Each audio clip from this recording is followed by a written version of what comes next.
네, 안녕하세요. 2024학년도 대학 수학능력시험 6월 모의평가 동아시아사 과목 해설 강의를 담당하게 된 새로운고 교사 유동현입니다. 네, 만나서 반갑습니다. 6월 1일에 이제 6월 모의평가 이제 수학능력시험을 대비하게 되는 6월 모의평가가 있었고요. 이제 이와 관련해서 이제 세종시교육청 대입지원단 학력관리팀에서 동아시아사 과목의 이제 해설 분석 영상을 올리게 되었습니다. 동아시아사 과목 선택한 친구들 일단은 6월 모의고사 보느라고 고생 많으셨고요. 이 강의를 통해서 이 해설 영상을 같이 보시면서 본인의 부족한 부분을 채우셔서 어쨌든 여러분들과 우리들의 목표는 이제 11월에 수능에서 좋은 성적을 내는 거잖아요. 그러니까 그 부분을 채울 수 있도록 거기에 도움이 될 수 있는 강의가 되었으면 좋겠습니다. 자, 그래서 같이 보시면서 이제 6월 모의고사 분석 시작해 보도록 하겠습니다. 네, 총평부터 같이 한번 보도록 하겠습니다. 일단은 전체적인 난이도를 한번 봐주시면요. 조금 어려운 수준의 6월 모의평가 동아시아사 과목이 아니었나 싶습니다. 조금 어렵다고 생각되는 이유는 일단 1등급 컷이 한 47점, 지금까지 짓게 된 바로는 이제 EBS 기준으로 1등급 컷이 한 47점 정도, 그리고 2등급 컷이 43점 정도로 예측되고 있는데요. 한 문제를 틀리면은 1등급 거의 한 두 문제에서 이제 세 문제 정도를 틀리면은 이제 2등급 컷 정도로 예측되고 있습니다. 지난해 이미 여러분들이 보셨던 4월의 난이도나 3월의 난이도와는 크게 차이가 없지만 이제 전반적인 이제 6월의 수준을 감안했을 때는 이제 조금 어려운 수준이 아니었을까라고 이제 생각되고 있습니다. 실제로 동아시아사 과목을 이제 수능을 접근한다, 수능으로 이제 동아시아사 과목을 선택했다라고 하는 친구들은 1등급 컷으로 이제 50점을 생각하시면서 준비를 해야 되지 않을까라고 생각이 듭니다. 문제가 조금 어려웠던 이유는 이제 개념에 대한 이해와 확인을 요구하는 문제의 경향이라는 측면에서는 이제 크게 무리가 없었지만 연도보다는 이제 시기에 대한 문항들이 전체적인 난이도를 높여놨다라는 생각이 들었습니다. 이제 어떤 문항을 보셨을 때 그런 문제가 많이 발생을 했냐? 학생들이 굉장히 많이 어려워했던 게 이제 9번, 10번, 11번 내지는 이제 15번, 16번, 18번, 19번, 20번 요 정도 선에서 이제 오답률이 꽤 높은 형태로 분포가 됐는데 이제 상당수의 문항이 이제 그에 해당하는 시기를 물어보는 그런 문제였습니다.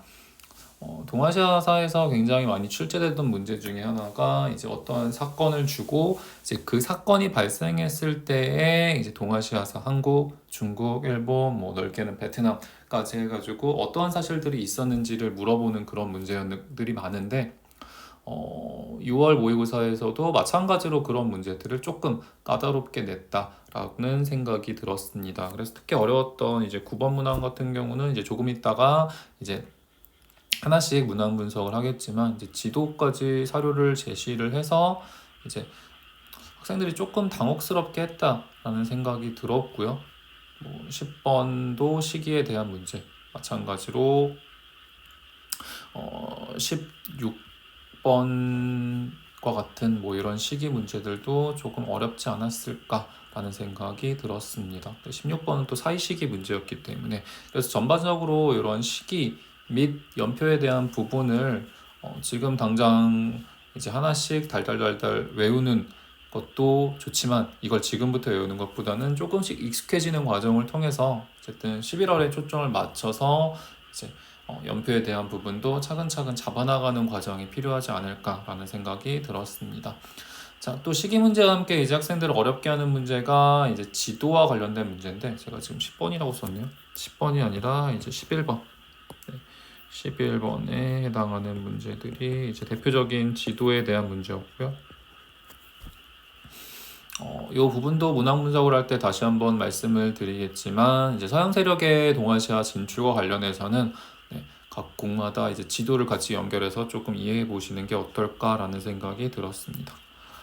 그리고 선생님 입장에서 가장 당혹스러웠던 문제는 사실 19번이었거든요. 문제를 풀면서도 약간 오잉 싶었던 문제였던 게 사실 문제 자체가 그렇게 어려웠다라기보다는 이게 이것도 뒤에 얘기를 할 거지만 이 보기를 이제 배열하는 그 방식에서 지금까지 했던 방식과는 조금 다른 뭔가 출제진들이 조금 용감한? 라는 생각이 들었던 그런 문제가 19번이었습니다. 6월까지는 학생들이 어려워하는 시기가 이제 근대의 이제 뒷부분과 이제 현대에 들어가는 부분을 조금 어려워할 수 있을 것 같아요. 왜냐면은 이제 3학년에서 이제 수업 진도를 이제 나가는 부분에 있어서 아직 여기까지 나가기는 이제 어려운 학교들이 대부분이기 때문에 그리고 지금까지 공부하면서 이제 현대와 관련한 이런 부분들이 이제 조금 익숙하지 않은 부분이기 때문에 그런 부분들이 조금은 어렵지 않을까라는 생각이 들었습니다. 그래서 20번 같은 경우는 오답률이 높기는 한데 이게 학생들이 익숙하지 않아서라는 생각이 들고요. 그래서 조금 더 공부를 하고 시기가 지나면 이런 부분에 대한 오답률은 줄어들지 않을까라는 생각이 들었습니다. 그래서 전체적으로는 개념에 대한 이해와 확인을 요구하는 기존의 기출과 같은 형태이지만 이제 새로운 유형들이 있었고 또 익숙하지 않은 시기들을 묻는 이런 문제들 때문에 이제 난이도가 조금은 어렵게 느껴지지 않았을까 했던 부분들이 있었습니다. 자, 그러면은 이제 한 문항 하나씩 보시면서 이제 그 내용 그리고 여러분들이 어떤 부분들을 포인트 초점을 잡아서 이제 동아시아사 과목을 준비하면 되는지에 대해서 한 문제씩 보면서 같이 분석해 보도록. 한 문제씩 보도록 하겠습니다. 9번부터 한번 같이 볼게요. 9번 문제가 아마 이번 동아시아사 모의고사에서 이제 가장 오답률이 높았던 문항이었고요. 선생님이 풀어봤을 때도 이거는 조금 어렵다 싶었던 이제 문제였습니다. 왜냐면은 보통 이렇게 시기 문제를 낼 경우에는 이제 명확하게 어떤 그 시기에 해당하는 왕조라든가 또는 이제 명확한 왕이라든가 이런 포인트를 주는 경우가 많은데 지금 일단은 이 자료를 통해서 볼 수 있었던 점을 일단 하나씩 보시면은 일단 포인트는 일단 오상계가 반란을 일으켜서 차지한 지역이라고 하는 게 일단 포인트였을 거고요. 지금 동아시아사 공부가 된 친구들이라고 한다면은 이제 오삼계가 반란을 일으켰다라고 하는 사건까지는 아마 이제 어떤 사건인지 다들 아셨을 거예요. 그래서 오삼계가 반란을 일으킨 사건은 3번의 난이고요. 3번의 난에 해당하는 시기는 1673년부터 1681년에 해당하는 시기입니다. 그러니까 명나라가 멸망하고 나서 이제 반청 세력을 이제 진압하는 이런 과정에서 이제 한 가지 있었던 사건이고 이 3번의 난을 진압했던 황제는 누구였냐? 3번의 난은 강희제라고 하는 황제랑 연결이 돼 있어야겠죠. 근데 여기서 일단 사실로 옳지 않은 것은 골랐는데 정답이 2번이었어요. 자, 근데 여기서 학생들이 많이 틀릴 수밖에 없었던 이유는 일단 강희제 때부터 지정은제가 실시가 되거든요. 그래서 당연히 2번을 제외해놓고 시작을 했을 겁니다. 근데 지금 보시면은 반란이 전개된 시기에 있었던 사실로 옳지 않은 것을 고르기 때문에 보다 더 세밀하게 명확한 시기의 구분이 필요했던 그만큼 학생들을 어렵게 했던 문제였던 것 같습니다. 그래서 다시 한번 정리를 해드리면은 강희제 집권 초기에는 이 반청 세력을 진압하기 위한 이런 작업들, 3번의 난 진압과 같은 이런 작업들을 하게 되고요. 이제 강희제 집권 말, 강희제 1661년부터 집권을 하게 되는데 강희제 이제 집권 말기에 해당하는 이제 18세기 초 정도 돼야지 이 지정은제를 실시하게 됩니다. 그래서 지금 강희제의 집권 전반기에 이 3번의 난과 같은 이런 것에 대한 진압 그리고 18세기 초가 돼서야지 이제 지정은제가 실시되고 지정은제는 이제 옹정제 때가 되어야지 이제 전국적으로 전면 실시하는 이런 과정을 거치게 된다. 라고 봐주시면 되겠습니다. 그래서 지금 자료에 나와 있는 3번의 난의 요 시기, 그러니까 1673년부터 1681년까지 해당하는 요 시기의 동아시아 상황 속에서는 지정은제가 아직 시작되지 않았던 거죠. 네. 그래서 3번의 난, 강희제, 지정은제 이렇게 연결을 해서 이해하셨던 친구들한테는 2번은 당연히 제외하고 넘어갔던 선지였을 거기 때문에 당연히 이제 오답률이 높을 수밖에 없었던 문제였다라고 봐주시면 되겠습니다. 그래서 이런 식으로까지 문제를 시기를 세밀하게 낼 수 있구나라는 생각으로 문제에 접근해야 되는 그런 걸 가르쳐주는 그런 문제가 아니었나 싶습니다. 그래서 다른 선지를 하나씩 봐주시면은 일단은 연행사를 파견했다. 연행사 같은 경우는 이제 병자호란 이후의 상황이라고 봐주시면 되겠죠. 병자호란 때 이제 조선이 이제 청나라에 의해 굴복당한 거 삼전도의 굴욕은 다 아실 거고요. 병자호란이 끝나고 나서는 이제 조공책봉 관계가 체결돼야 됐기 때문에 조선에서 이제 청나라로 가는 사신단, 그 사신단의 이름을 연행사라고 불렀습니다. 연행사의 뜻은 연경으로 가는 사신단이라는 뜻이었고요. 네, 이 의미에는 약간 청에 대한 사대를 하지 않겠다라는 의미도 담겨 있었다고 합니다. 자, 3번 보시면은 이제 휘저우 상인들이 회관을 운영하였다라는 얘기는 이제 명나라 이후에 이제 상업 발전과 관련된 상황이라고 봐주시면 되겠고요. 대표적인 상인들이 산시상인, 그러니까 이제 휘저우 상인들이 이제 명청대 대표적인 상인 집단이고 이제 회관이라고 하는 자신들의 어떤 동업자들을 위한 어떤 기관이죠. 거기를 세워서 활동 거점으로 삼았었다라는 내용이 봐주시면 되겠고요.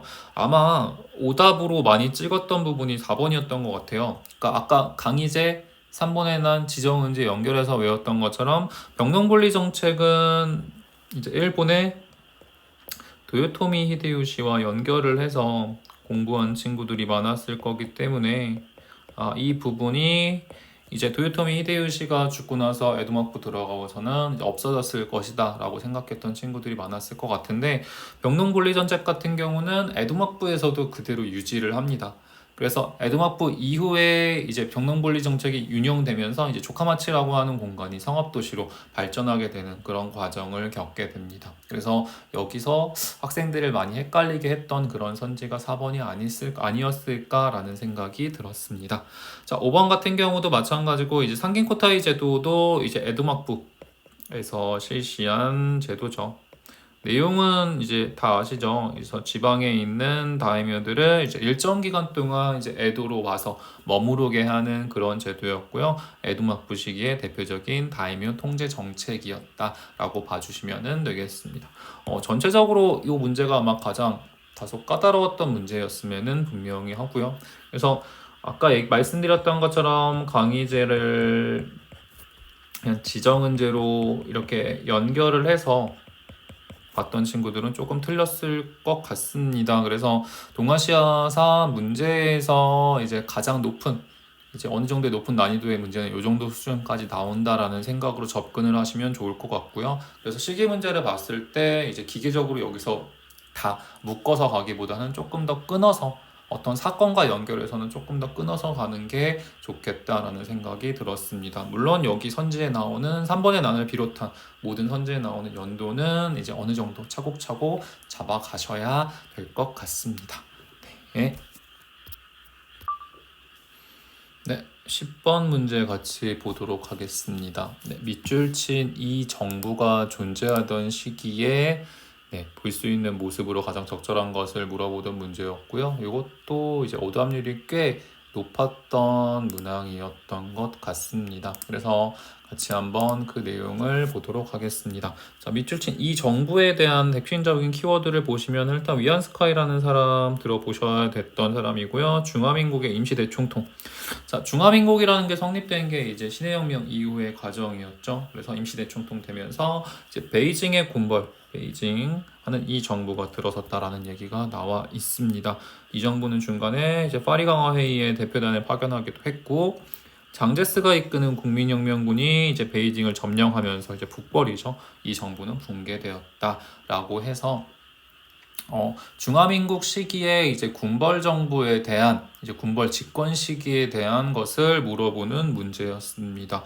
그래서 이 시기의 시작과 이 시기의 마무리에 대한 어떤 키워드라고 하는 부분들은 사실 명확하게 제시를 해주고 있어요. 그래서 위안스카이가 중화민국의 임시 대총통이 되면서 베이징 군벌 정부가 들어섰다에 해당하는 부분인 1912년 시작을 하게 되고, 장제스의 북벌에 대한 얘기죠. 장제스의 북벌이 이제 끝난 시기는 1928년입니다. 네, 그래서 이 시기에 존재하던 모습으로 볼 수 있는 모습으로 가장 적절한 것을 고르는 문제였고요.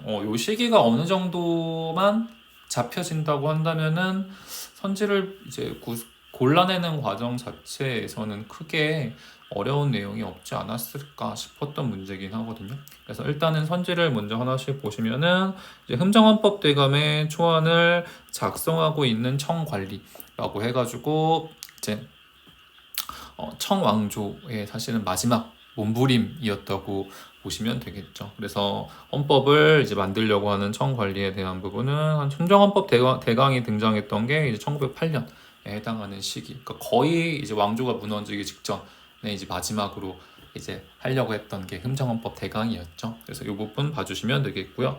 자, 두 번째로 만주사변의 진상을 파악하기 위한 리튼 조사다. 1931년에 이제 일본이 중국에 대한 침략을 이제 본격화하면서 만주사변이 일어나죠. 그리고 나서 요 문제에 대해서 이제 장제스가 이제 유엔에 이제 거기에 문제 제기를 하면서 이제 유엔에서 파견된 사람들을 이제 리튼 조사단이라고 하는 이 사건을 조사하기 위한 사람들이 파견되죠. 이 시기는 1930년대 초반 정도에 해당하는 시기고요. 대략적으로 1932년 정도로 봐주시면 될 것 같습니다. 자, 세 번째 보시면은 여권 통문을 발표한 취재하는 황성신문 기자에 대한 내용이 나와 있습니다. 자, 일단은 여권 통문이 뭔지부터 보셔야 될 것 같고, 여권 통문은 이제 서울의 여성들이 역교 설립의 어떤 청원을 주장하기 위해서 발표했던 여성의 권리와 관련한 문서가 되겠고요. 대략적인 시기는 1900년도 되기 조금 이전인 1898년 정도에 해당하는 시기다라는 거 봐주시면 되겠습니다. 자, 4번 보시면은 중국군과 연합하여 항일전을 전개하는 조선혁명군에 대한 내용들인데, 아까 만주사변 얘기를 했었죠. 그리고 만주사변 이후에 이제 일본을 대상으로 해서 이제 거기서 활동하던 우리나라 독립군과 이제 일본 중국군 사이에 이제 항일 연합 작전이 전개되는 모습들을 발견할 수 있습니다. 대략적인 시기는 1930년대 이제 초반 정도에 해당하는 시기다라고 봐주시면 될 것 같습니다. 자, 그러면은 정답은 일단 5번이 될 것 같고요. 자, 5번은 산둥반동 이권을 반환하는 조약에 서명하는 일본 대신. 여기에 해당하는 내용은 이제 군벌 정부가 있었던 시기에 해당하는 얘기가 되겠고요. 1차 세계대전 당시에 이제 일본은 이제 독일에 조차진 칭다오와 같은 산둥반도에 대한 여기를 점령하면 산둥반도에 대한 이권을 이제 주장하고, 이게 이제 21개조 요구라고 해가지고요. 요걸 위안스카이가 이제 받아들이면서 어떤 문제가 됐는데, 그래서 이제 오사운동하고 연결되는 이런 과정이 되겠고요. 이제 20년대 넘어가면서 이제 워싱턴 회의를 하게 되고, 워싱턴 회의의 결과로서 이제 산둥반도에 대한 이권을 다시 중국에 반환하는 그런 결정이 이제 체결됩니다. 그래서 정답은 일단 5번이 되겠고요. 네, 그래서 이 선지에 해당하는 시기의 내용들도 알아두실 필요가 있습니다. 이 문제 같은 경우는 제 기억으로는 이 군벌 정부에 대한 명확한 시기를 정해줬던 문제는 거의 없었던 것 같거든요. 그래서 1912년부터 1928년이라고 하는 이 군벌 집권 시기를 이제 명확히 제시해줬다는 부분에서 이제 의미가 있을 것 같고요. 아마 지금 아직 근현대사에 대한 부분이 완벽하게 숙지가 안 된 친구들한테는 한테는 조금 어려울 수 있었던 문제였지 모르겠지만 이제 정확하게 선지에 해당하는 그런 키워드들이 시기를 어느 정도는 명확하게 해주고 있지 않나 싶습니다. 조금 헷갈릴 수 있었던 게 이제 2번과 4번이 시기적으로 조금 붙어 있어서 헷갈릴 수는 있지만 그래도 30년대를 넘어간다는 게 조금 명확하기 때문에 만주사변 이후의 상황이기 때문에 정답을 고르는 데는 아마 크게 나중에 되면 크게 어렵지 않을까, 어렵지 않게 고를 수 있지 않을까라는 생각이 들었습니다. 물론 선제에 있는 이런 선지의 연도들에 대해서도 어느 정도 같이 숙지를 해보실 필요가 있을 것 같습니다. 네, 11번 보도록 하겠습니다. 각 국가에 대한 설명으로 옳은 것을 물어보고 있고요. 지금 보시면은 동남아 쪽과 중국을 거쳐서 일본으로 가고 있는 루트에 대해서 표시하고 있습니다. 그래서 서양 세력들의 이제 동아시아 진출과 관련한 것을 물어보는 문제라는 것을 어느 정도 파악할 수 있을 것 같은데 이제 각 국가가 어떤 나라인지부터 한번 보셔야 될 것 같아요. 16세기 초반에 이제 말라이 반도 남단 물라카일 확률이 높겠죠. 그래서 말로크 제도를 거쳐서 이제 유럽에 수출하였다. 나가사키에서 교역을 했고 이제 중국에서 가져온 것을 구매해서 다시 유럽에 가져 큰 이익을 얻었다라고 하는 이런 키워드로 봤을 때 이제 가에 해당하는 국가는 이제 포르투갈이다라는 것을 일단은 아실 수 있어야 되겠고요. 네. 그래서 포르투갈 같은 경우는 이제 물라카를 여기 나와 있는 요거 이제 물라카를 거점으로 해서 여기 이제 마카오를 다시 중계 거점으로 삼아서 이제 일본 나가사키에 진출하는 이런 모습을 보여주게 됩니다. 마카오 그리고 여기 나가사키. 그래서 일본에 이제 조청을 전래해 준 게 이제 포르투갈 사람들이기도 했었죠. 그래서 이제 포르투갈이 이제 일본과 교역을 하다가 나중에 이제 에도막 때 선교 문제, 그러니까 크리스트교가 들어오는 문제에 대해서 이제 문제가 됐고요. 그래서 17세기 전반에는 이제 대지마에서 포르투갈 상인이 추방당하면서 이제 일본과 교역이 중단당하고 이제 일본 같은 경우는 대지마를 열어서 교역하는 상인의 서양 세력을 네덜란드로만 한정하는 그런 움직임을 보여주게 되었다까지 연결해서 봐주시면 되겠습니다. 그래서 1번부터 5번 중에 포르투갈에 해당하는 부분을 찾아주시면 될 것 같습니다. 그래서 거기에 대한 얘기는 일단 제가 정답을 얘기했죠. 그러니까 크리스트교, 선교에 대한 문제로 이제 일본과 교역이 중단됐고 일본은 네덜란드 상인에게만 허용을 했다라는 부분 일단 봐주시면 되겠고요. 그럼 나머지 1번부터 4번은 이제 아시아에 진출한 다른 나라일 확률이 높겠죠. 어떤 나라인지 하나씩 보도록 하겠습니다. 자, 첫 번째 1번 보시면은 페리제독의 함대를 일본에 파견하였다. 자, 미국이 이제 페리제독 함대를 보내서 미일 화친 조약을 체결하게 되었죠. 미일 화친 조약. 그래서 미일 화친 조약의 체결 시기는 1854년임을 요거는 꼭 기억을 해주실 필요가 있습니다. 자, 2번 보시면은 제1차 사이공 조약으로 영토를 할양받았다라는 내용이 나옵니다. 일단은 제1차 사이공 조약은 1862년이고요. 1차 사이공 조약을 체결한 나라는 이제 프랑스가 됩니다. 자, 프랑스 같은 경우는 이제 베트남의 크리스트 바케를 구실로 해가지고 베트남을 침략한 다음에 1862년에 제1차 사이공 조약을 체결해서 베트남을 개항하게 되는 뭐 이런 과정을 겪었다라는 거 봐주시면 되겠습니다. 3번 보시면은 마닐라, 필리핀의 마닐라죠. 마닐라를 건설하고 갈레온 무역을 전개하였다라는 내용이 나옵니다. 요 얘기는 이제 에스파냐, 스페인에 대한 얘기가 되겠고요. 에스파냐가 이제 포르투갈보다 조금 느리죠.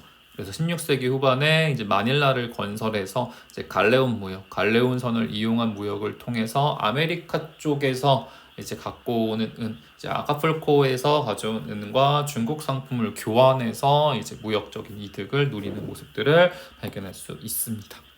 자, 4번에 바타비아라고 하시면은 이제 조금 말이 생소할 수도 있는데 바타비아라는 말보다 이제 자카르타가 더 익숙할 수도 있을 것 같아요. 어쨌든 바타비아도 아셔야 돼요. 그래서 바타비아를 거점으로 대지마에서 교역하였다. 아까 지금 얘기한 게 이제 포르투갈이 대지마에서 쫓겨났다고 했잖아요. 그리고 그 쫓겨난 대지마에서 이제 교역을 허락받은 나라는 네덜란드입니다.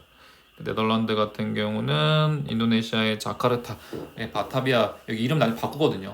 바타비아를 자카르타를 17세기 정도에 점령한 다음에 여기 지역을 바타비아로 명칭을 바꾸고서요. 여기를 거점으로 삼아서 이제 일본을 비롯한 이런 무역을 전개했던 나라는 네덜란드에 해당하는 나라였습니다. 자, 그래서 정답은 이제 5번에 해당하는 내용이었고요. 지금 요 지도와 관련한 문제를 보시면서 한 가지 생각을 하셔야 되는 부분은 포르투갈이 나왔지만 에스파냐가 나올 수도 있고 네덜란드가 나올 수도 있습니다. 그래서 앞선 시기, 그러니까 서양 세력의 이제 동아시아 진출과 관련해서 이제 등장하는 요 정도의 지도, 요 정도의 거점 도시의 위치 정도는 이제 알아두시는 게 좋지 않을까라는 생각을 하게 되고요. 그리고 뒤에 또 등장하는 제국주의 열강의 침략 과정에서 이제 프랑스 또는 영국 이런 나라들이 이제 등장하게 되는 이런 과정, 이 사람들의 거점, 이 나라들의 거점 도시도 이제 시기적으로 또 지도상으로 이제 표시를 해서 연결해서 알아보실 필요가 있을 것 같습니다. 네, 16번 보도록 하겠습니다. 가나 사건 사이에 있었던 사실을 고르는 문제입니다. 가장 이것도 굉장히 전형적인 문제 중에 하나인 이제 사이 시기에 대한 문제고요. 요 사료를 통해서 어떤 사건이다람을 파악할 수 있었다면은 이제 조금 쉽게 갈 수 있는 문제인데 이제 근현대로 올수록 이 사이 시기가 폭이 좁아지거든요. 그래서 조금 더 세밀하게 보실 필요가 있었던 문제였던 것 같습니다. 내용 보시면은 미군과 일본군이 전투를 벌였는데 태평양이었고요. 여기 나오죠. 미드웨이를 침범했던 일본군 함대를 몰아냈다. 그래서 미드웨이 해전이었고요. 미드웨이 해전 같은 경우는 연도상으로 보시면은 1942년이었습니다.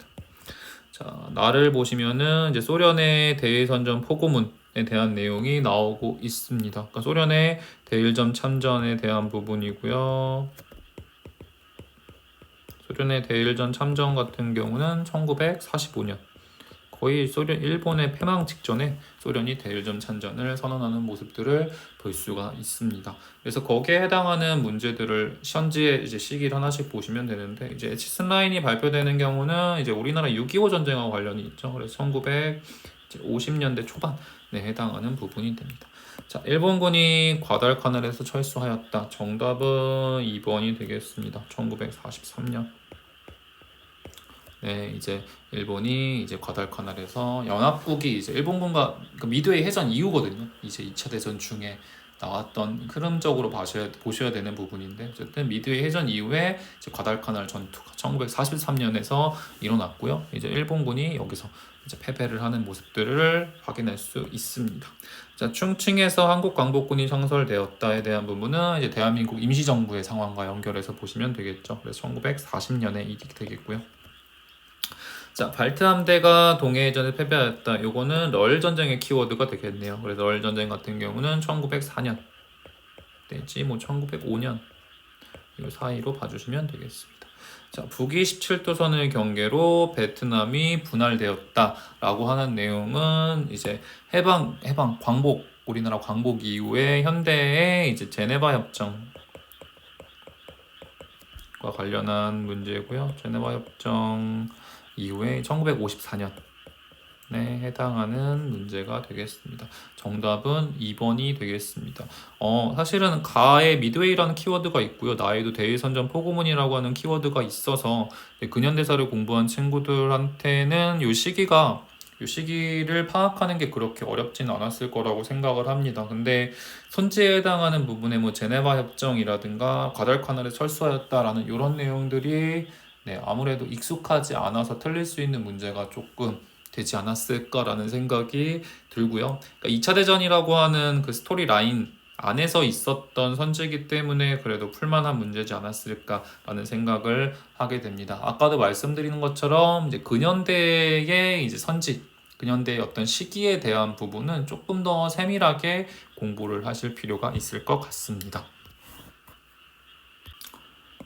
네. 18번 보겠습니다. 밑줄 친 조서가 반포된 이 시기의 동아시아 상황에 대한 설명을 묻고 있습니다. 그래서 핵심적인 키워드 같이 한번 찾아보시면은 천황이 통치체제를 혁신하기 위한 조서를 반포하였는데 이제 후쿠이현이 설치됐대요. 후쿠이현. 그러면은 이제 치현 이라고 하는 부분이고요. 번주는 세습까지는 심한 애국심 가진 것을 명하였다라는 부분도, 그러니까 번주가 권력을 내려놓고 도쿄로 떠났다라는 뭐 이런 내용들을 봤을 때 이 부분은 이제 패번치현에 대한 얘기임을 확인할 수가 있고요. 메이지 유신과 패번치현은 1871년에 해당하는 얘기입니다. 자, 여기에 힌트 키워드 하나 더 주고 있습니다. 도쿄와 요코하마를 잇는 철도의 개통식이 이제 이듬해에 열렸다. 이듬해라고 한다면은 1872년이고요. 1872년에 최초로 도쿄와 이제 요코하마를 잇는 철도가 개통되었다라는 부분에 대한 얘기를 확인할 수가 있습니다. 그래서 문제에서 요구하는 거는 이제 패번치현이 이루어지는 70년대 초반에 해당하는 시기의 동아시아의 상황으로 옳은 것을 고르라 라는 얘기가 될 것 같습니다. 정답은 바로 나옵니다. 1번이고요. 자, 이홍장의 주도, 이홍장도 핵심 키워드겠죠. 군수산업이 육성되었다. 청나라에서 실시된 양무운동이 되겠고요. 양무운동은 이제 군수공업, 금릉기기국과 같은 이런 군수사업 중심으로 이제 육성이 추진되었죠. 그래서 이홍장, 뭐 증국본과 같은 이런 사람들이 대표적인 사람이겠고, 청일전쟁으로 이 양무운동의 실패가 드러나기 전까지 전개되었다라고 봐주시면 될 것 같습니다. 범위가 굉장히 넓은 운동이었기 때문에 문제를 푸는 것 자체는 그래도 1번을 고르는 과정 자체는 괜찮지 않았을까라는 생각이 들었습니다. 자, 2번 선지 볼게요. 자, 광무개혁, 핵산업 정책, 대한제국과 광무개혁의 얘기고요. 시기적으로는 이제 고종 같은 경우는 1897년에 이제 대한제국을 선포하고 황제로 즉위한 다음에 광무개혁을 실시하는 모습들을 발견할 수 있었습니다. 자, 선지 3번 보시면은 경사대학당이 운영되었다. 청나라 같은 경우는 이제 근대 교육을 위해서 1898년에 이제 어디에? 베이징에.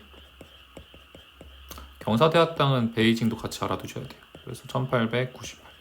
이게 도시와 관련한 문제로 이제 베이징 얘기를 할 때 가끔 나오기 때문에 베이징 경사대학당 1898년에 해당하는 시기 같이 봐주실 필요가 있겠습니다. 자, 4번 보시면은 대일본 제국의 헌법에 따라 중의원 선거가 시행되었다라는 내용이 나오고 있습니다.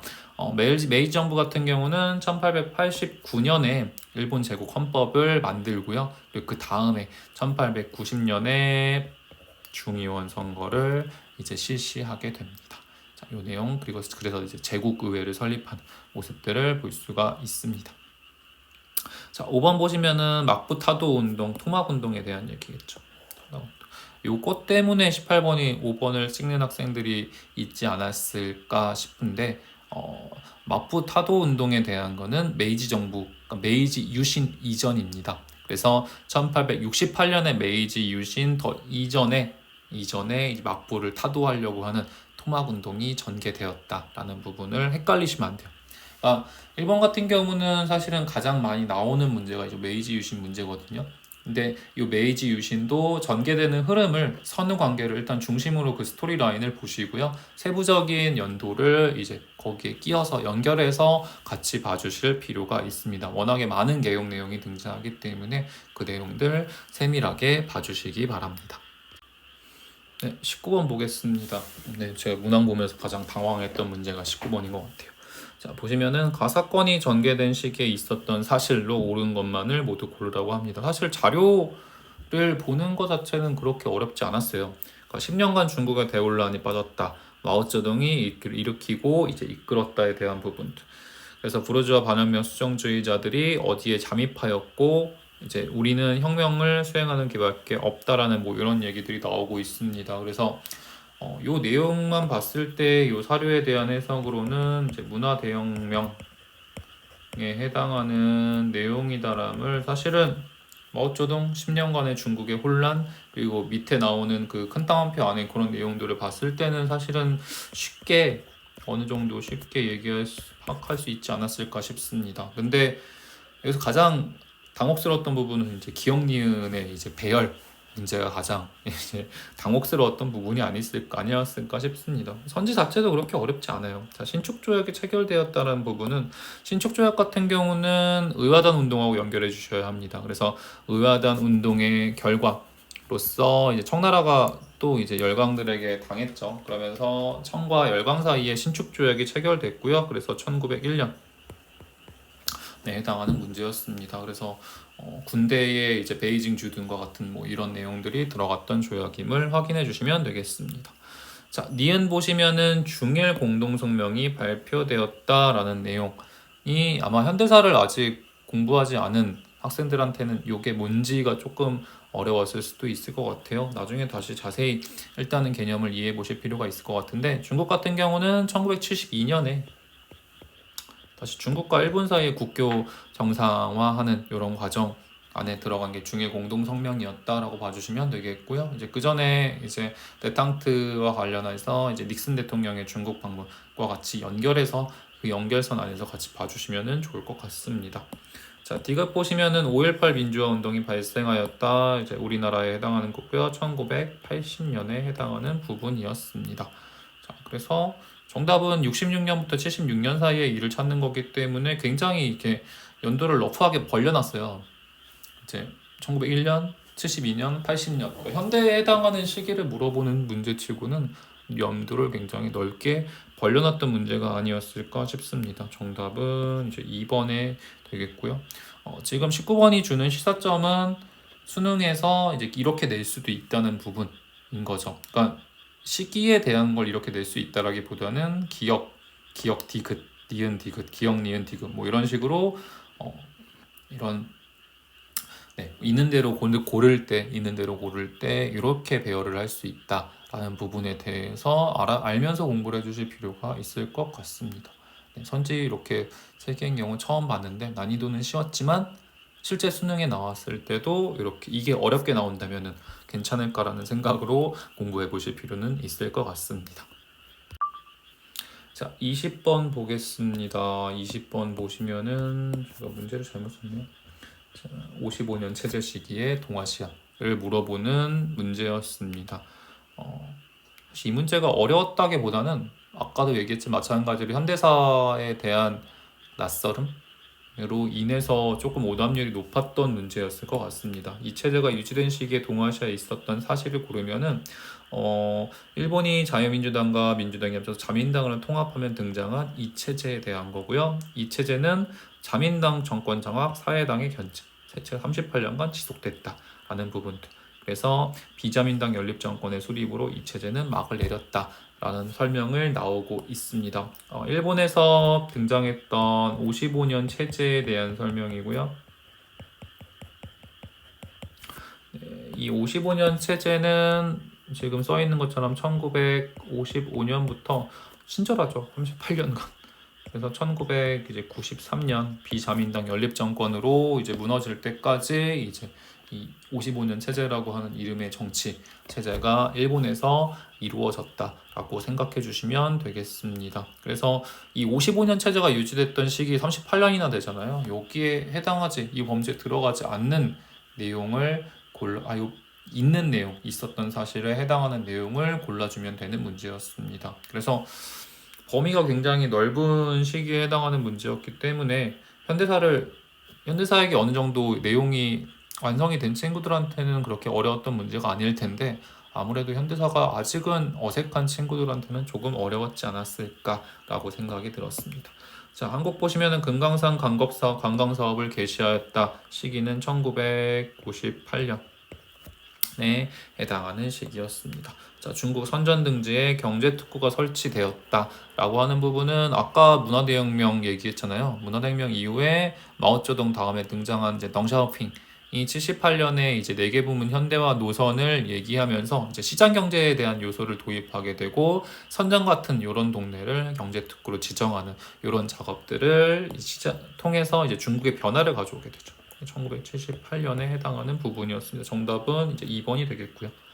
자, 중국이 세계무역기구 WTO에 가입하였다라는 내용 2001년에 해당하는 내용이었습니다. 자, 1번, 4번 보시면은 자위대 전신인 경찰 예비대가 창설되었다라고 하는 내용이었는데요.